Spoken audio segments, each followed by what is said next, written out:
ওকে, আজকে আমরা শিখব কিভাবে ম্যাস স্পেকট্রোমেট্রি এই টপিকটা আমরা শিখব আজকে। তো ম্যাস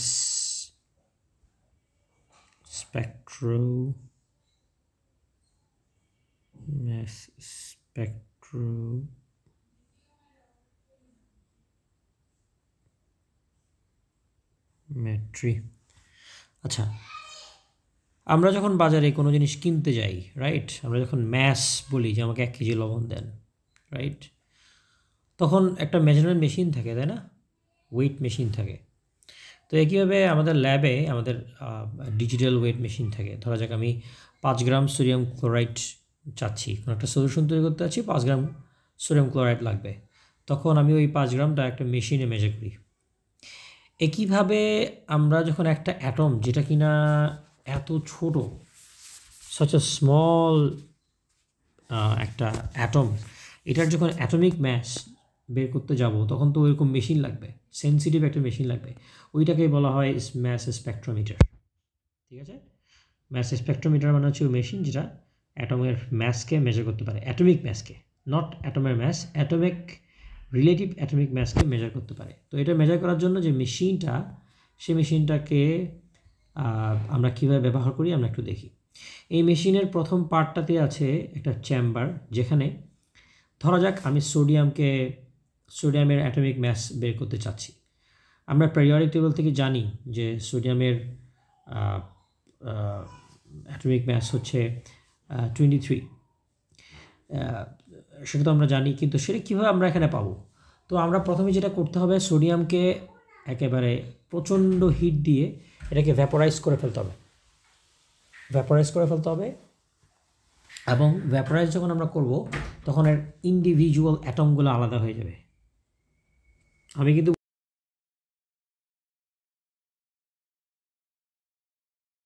গ্যাস, যখন সোডিয়াম গ্যাস বানাবো তখন ইন্ডিভিজুয়াল অ্যাটমগুলো আলাদা হয়ে যাবে। এই যে অ্যাটমগুলো আলাদা হয়ে গেল, দেখো এই চেম্বারটাতে প্রচণ্ড হিটে। এখন এই অ্যাটমগুলোকে আমরা এরপরে কি করব? আমরা এই অ্যাটমগুলোকে তখন এই জায়গায় ইলেকট্রন বিম দিয়ে, এই চেম্বারের মধ্যে ইলেকট্রন বিম দিয়ে এগুলোকে অ্যাটাক করব। তো ইলেকট্রন বিম দিয়ে অ্যাটাক করলে হবে কি, ওই প্রত্যেকটা ইন্ডিভিজুয়াল অ্যাটম তখন তারা যখন ইলেকট্রন তাদেরকে অ্যাটাক করবে, ইলেকট্রন যখন তাদেরকে কোলাইড করবে, তখন তাদের প্রত্যেকটা অ্যাটম থেকে একটা করে ইলেকট্রন কিক আউট হয়ে যাবে। অর্থাৎ এই প্রত্যেকটা অ্যাটম তখন গ্যাসিয়াস আয়ন হয়ে যাবে, প্লাস হয়ে যাবে। ঠিক আছে, প্লাস হয়ে যাবে। ঠিক আছে, এখন এই প্লাস হওয়া অ্যাটমগুলোকে, আয়নগুলোকে, গ্যাসিয়াস আয়নগুলোকে আমরা কী করব? একটা ইলেকট্রিক ফিল্ডের মধ্যে নিয়ে যাব, ইলেকট্রিক ফিল্ড ইএফ। আর ইলেকট্রিক ফিল্ডের মধ্যে যখন নিয়ে যাব তখন এরা অ্যাক্সেলারেট করবে, খুব দ্রুত সামনের দিকে চলে যাবে। তারা অ্যাক্সেলারেট করে খুব দ্রুত সামনের দিকে যাবে। তো এগুলোকে আমি যদি এভাবে প্রেজেন্ট করতে পারি যে এগুলো অনেকটা বিমের মতো, বিমের মতো, অনেকটা এরকম করে বিমের মতো করে তোমার আয়নগুলো যাবে। ঠিক ইলেকট্রিক ফিল্ডের পরে আমাদের থাকবে একটা ম্যাগনেটিক ফিল্ডস। এই ম্যাগনেটিক ফিল্ডটা করবে কি, ঠিক আছে, ইলেকট্রিক ফিল্ড, এখানে হচ্ছে ম্যাগনেটিক ফিল্ড। এই ম্যাগনেটিক ফিল্ডের মধ্যে যখনই এই আয়নগুলা যাবে, তুমি একটা কথা বলতে পারো যে স্যার এখানে আপনি আয়ন করার কী দরকার ছিল? আয়ন করার দরকার ছিল কারণ এই আয়ন না করলে এরা ম্যাগনেটিক ফিল্ডের মধ্যে এরা অ্যাট্রাক্টেড হতো না, এরা ডেভিয়েট করতো না। ম্যাগনেটিক ফিল্ডের মধ্যে গেলে ওরা কী করবে? ডিফ্লেক্ট করবে। তো ডিফ্লেক্ট করা আমার লাভ কি? লাভ আছে, দুইটা লাভ। দেখো, এরা যখন এই এই এই ফিল্ড দিয়ে যাবে তখন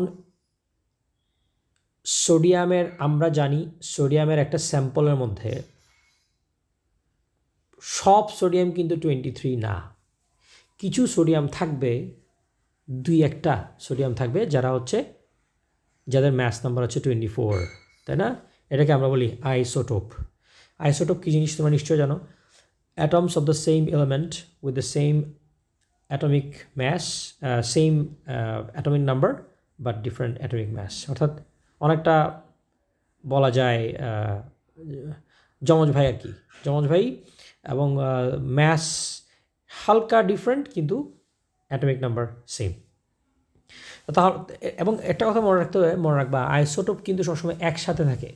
অর্থাৎ এই যে সোডিয়াম, আমি যদি কোনো একটা সোডিয়ামের একটা পিস নেই, ওখানে মনে করো 1 বিলিয়ন অ্যাটম আছে, কয়েক বিলিয়ন, সেখানে কয়েক হাজার কিন্তু এলিমেন্ট থাকবে, অ্যাটম থাকবে, যেগুলোর ম্যাস হচ্ছে 24। অর্থাৎ there is always a mixture.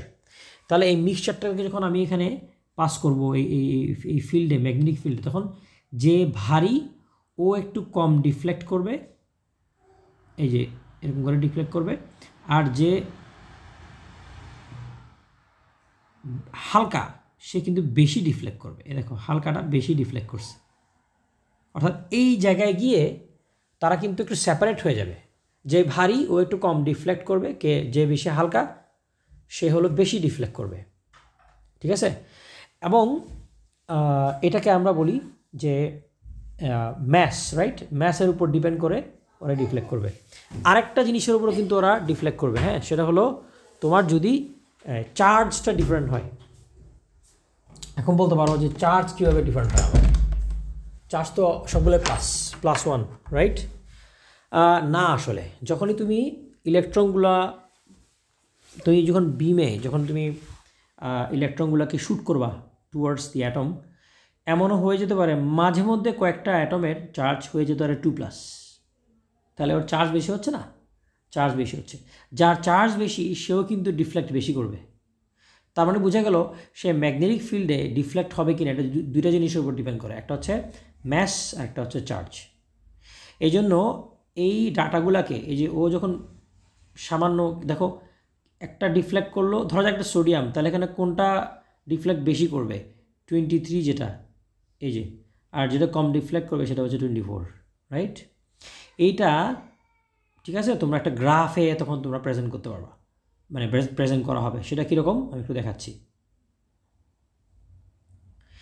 এই রেজাল্টটা আমাদের গ্রাফে এইভাবে আসবে। এক্স এক্সিসে থাকবে m/z বা m/e, ই হচ্ছে ই বা জেড হচ্ছে চার্জ, আর এম হচ্ছে ম্যাস। আর ওয়াই এক্সিস হচ্ছে পার্সেন্টেজ অ্যাবান্ডেন্স।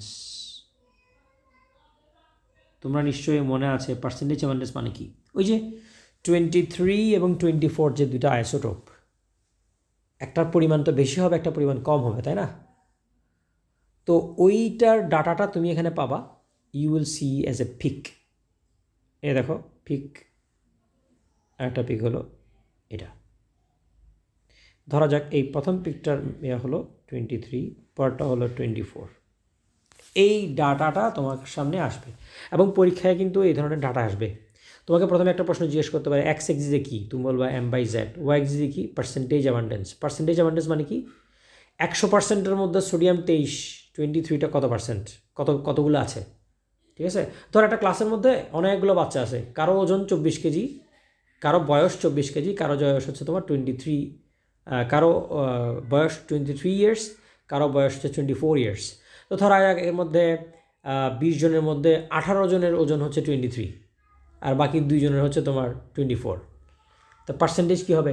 2/20 ইন্টু 100% হচ্ছে তোমার কে 24, আর 18/20 ইন্টু 100 হচ্ছে তোমার বাকি যে 23 ওদের পার্সেন্টেজ। অর্থাৎ আমরা পার্সেন্টেজ অ্যাবান্ডেন্স মানে কে কত বেশি আছে। তো একইভাবে একটা স্যাম্পলের মধ্যে দেখবা যে তোমার দুইটা আইসোটোপ আছে, একটা 23, একটা 24। তো বুঝবা কেমনে কে বেশি আছে? এই যে গ্রাফ দেখে বোঝা যাচ্ছে 23টা কত পার্সেন্ট আছে দেখো। মনে করো এটা মনে করো 10, 20, 40, 60, 80, 90। তো এটার ভ্যালু এভাবে এসে মনে করো এটা হচ্ছে কত পার্সেন্ট? এটা মনে করো 95%, 95, ঠিক আছে? তার মানে আমরা বুঝতে পারলাম 23 এর পার্সেন্টেজ অ্যাবান্ডেন্স কত? 95%। আচ্ছা, এবার 24 দেখো তো, একেবারে কম, মাত্র 5%। তাহলে 24 যেটা, এটার কত পার্সেন্ট? 5%। তাহলে এই গ্রাফ থেকে আমরা দুইটা ডাটা পেলাম। মনে রাখো আমরা ও লেভেলে কিন্তু পড়ছিলাম যে পার্সেন্টেজ অ্যাডভান্টেজ দেওয়া থাকে। এখন নিশ্চয়ই বুঝতে পেরেছ প্র্যাকটিক্যালি জিনিসটা আসলে কেমন, ঠিক আছে? তাহলে 95% অফ দ্য এলিমেন্ট আর 23 আর 5% অফ দ্য এলিমেন্ট আর 24। এখন যদি আমি তোমাকে জিজ্ঞেস করি যে এই গ্রাফ থেকে তুমি আর কি ডাটা পাবা, দুইটা ডাটা আমরা পাইছি। এক, এখানে আইসোটোপ কয়টা আছে, যেহেতু পিক দুইটা তার মানে আইসোটোপ দুইটা। দুই, কার পার্সেন্টেজ কত। আর তিন নাম্বার যেটা, সেটা হলো অ্যাভারেজ অ্যাটমিক ম্যাস তুমি এখান থেকে বের করতে পারবা। কীভাবে নিশ্চয়ই জানো, খুবই সহজ। যার ম্যাসকে তার পার্সেন্টেজ অ্যাডভান্টেজ দিয়ে মাল্টিপ্লাই করবা, 95 প্লাস 24 ইন্টু 5। পার্সেন্টেজ অ্যাবান্ডেন্সকে পার্সেন্টেজ সাইনটা বাইর করে দিয়ে মাল্টিপ্লাই করে মানে যোগ করবা, টোটাল ম্যাস বের করবা, ডিভাইডেড বাই 100 করলে তুমি কিন্তু অ্যাভারেজ অ্যাটমিক ম্যাস পেয়ে যাবা। তো আশা করি বুঝতে পারছি কীভাবে অ্যাভারেজ অ্যাটমিক ম্যাস বের করতে হয়। নেক্সট ক্লাসে আমরা আরেকটু নেক্সট টপিকে আমরা একটু বড় একটা পড়াবো ইনশাআল্লাহ।